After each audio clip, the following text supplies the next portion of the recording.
نحمده ونصلي على رسوله الكريم اما بعد فاعوذ بالله من الشيطان الرجيم بسم الله الرحمن الرحيم رب اشرح لي صدري ويسر لي امري واحلل عقدة من لساني يفقهوا قولي۔ عام طور پر ہم سب کا یہ مشاہدہ ہے کہ ہر شخص کسی نہ کسی غم، دکھ یا مسئلے کا شکار رہتا ہے۔ ان مسائل کا حل کیا ہے؟ اگر قرآن و سنت کا مطالعہ کیا جائے تو ہمیں ان مسائل کے بہت سے حل بھی ملتے ہیں۔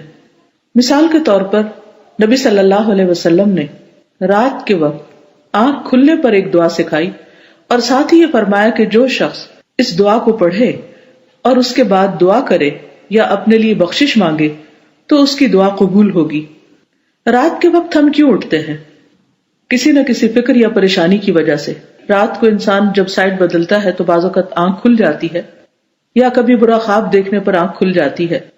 اس وقت اگر یہ دعا پڑھ لیں تو انشاءاللہ غموں اور دکھوں کا مداوع ہو سکتا ہے، کیونکہ وہ قبولیت کا وقت ہوتا ہے۔ یہ دعا آپ میں سے بہت سے لوگوں کو آتی بھی ہوگی، صرف ضرورت اس بات کی ہے کہ اس کو پڑھنے کی عادت ڈال لی جائے۔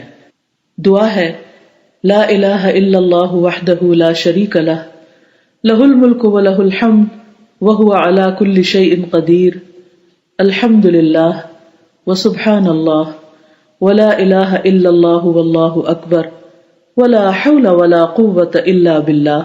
بخاری کی روایت میں آتا ہے کہ جو شخص رات کو آنکھ کھلنے پر اس دعا کو پڑھے اور پھر کہے اللہم اغفر لی، اے اللہ مجھے بخش دے، یا کوئی دعا کرے تو اس کی دعا قبول ہو جاتی ہے۔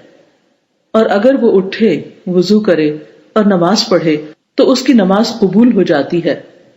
ہم میں سے کوئی ایسا نہیں کہ جس کی رات کے وقت آنکھ نہ کھلتی ہو، جس کو دعا کی قبولیت کا شوق نہ ہو، جو کسی مسئلے کا شکار نہ ہو۔ اس لیے رات کی ان گھڑیوں کو غنیمت جانیں، اس دعا کو پڑھنا نہ بھولیں۔ اللہ تعالیٰ آپ سب کا حامی و ناصر ہو۔ السلام علیکم ورحمۃ اللہ وبرکاتہ۔ وآخر دعوانا ان الحمد للہ رب العالمین۔